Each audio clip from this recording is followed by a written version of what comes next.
बताने आया हूँ। अगर कोई भी त्रुटि हो तो मुझे क्षमा करें। जैसे कि आपने विभिन्न भैया बहनों के द्वारा सुना है कि ऊर्जा को हमें बचाना चाहिए, ये हमारे भविष्य के लिए, भविष्य अगर हम इसे हम नहीं बचाएंगे तो ये हमारे भविष्य के लिए आगे चल के बहुत खतरनाक हो सकती है। जिससे जैसे कि अभी सनी ने बताया कि जो सूरज है, सूर्य यानी सन, ये हमारी ऊर्जा का सबसे बड़ा स्रोत है। या जैसे कि आपने देखा होगा सोलर पैनल्स, ये सोलर पैनल्स भी हमारी, जिससे हमारे घर के सारी इलेक्ट्रिसिटी, फैंस, एसी, कूलर का जो इलेक्ट्रिसिटी आती है, ऊर्जा आती है, वो सब सोलर पैनल से ही आती है। इसे हम धूप में रखते हैं तभी इसमें ऊर्जा आती है और वही हमारे घर पे इलेक्ट्रिसिटी को सप्लाई करती है।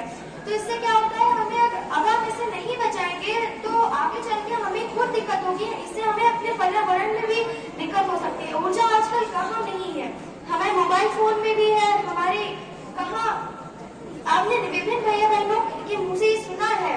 इसीलिए मैं ज्यादा कुछ नहीं कहना चाहता हूँ, बस ये कहना चाहता हूँ कि जो आज का जो 14 दिसंबर विश्व राष्ट्रीय ऊर्जा संरक्षण दिवस है, हमें इसे मनाने का यह उद्देश्य है कि इससे हम आगे चलकर हमारा भविष्य अच्छा हो और उससे हम अपनी ऊर्जा को अच्छे से यानी बचा सके। इसका मनाने का उद्देश्य यही है। प्रकृति में ऊर्जा जो है वह निश्चित है, केवल उसका रूपांतरण होता है, अर्थात इस जगह पर कुछ ज्यादा हलचल है, इनकी ऊर्जा अतिरिक्त है। तो ऊर्जा जो है, अगर हम बात करें तो एक परमाणु के अंदर इलेक्ट्रॉन, प्रोटॉन और न्यूट्रॉन, तो कहते हैं जो इलेक्ट्रॉन होता है उसकी मूवमेंट्स के कारण एनर्जी रहती है परमाणु के अंदर। और आज की डेट पर सबसे अधिक ऊर्जा हमको परमाणु ईंधन से मिलती है। लेकिन यहाँ विषय दूसरा है, फॉसिल फ्यूल्स, अर्थात ऐसे पदार्थ जो बहुत लंबे समय में पृथ्वी के नीचे गए थे। मनुष्य ने ऐसे उपकरण बनाए जिनके द्वारा उन फॉसिल फ्यूल्स को निकाला, जिनको हम पेट्रोल डीजल कहते हैं, और उनको बर्न किया या कोयला, और अपने जीवन को सुखद बनाया।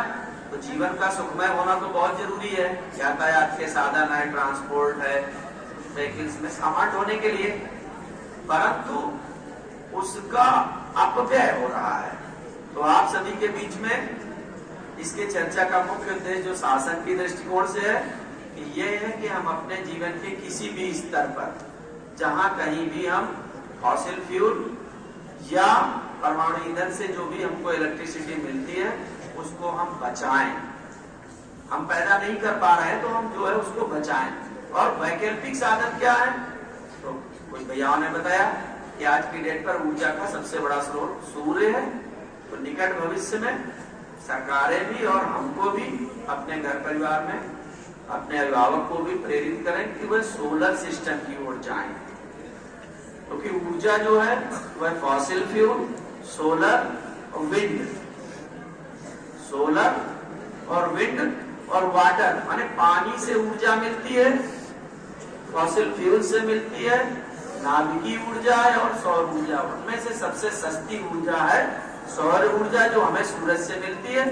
इसलिए सूरज के अगर पैनल्स हम लगाएं तो निश्चित रूप से हम सबसे सस्ती ऊर्जा प्राप्त कर सकते हैं।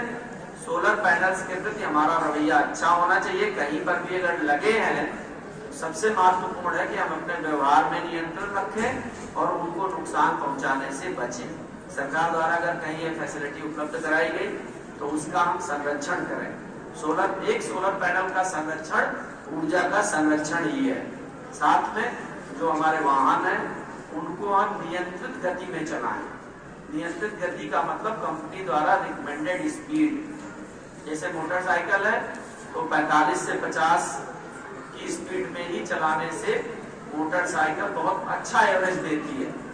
और अगर उसको 80 में लगाएंगे तो वह अत्यधिक तेल खर्च करेगी, आपका एवरेज अच्छा नहीं आएगा, आपको धन की भी हानि होगी और आपके वाहन को भी नुकसान होगा।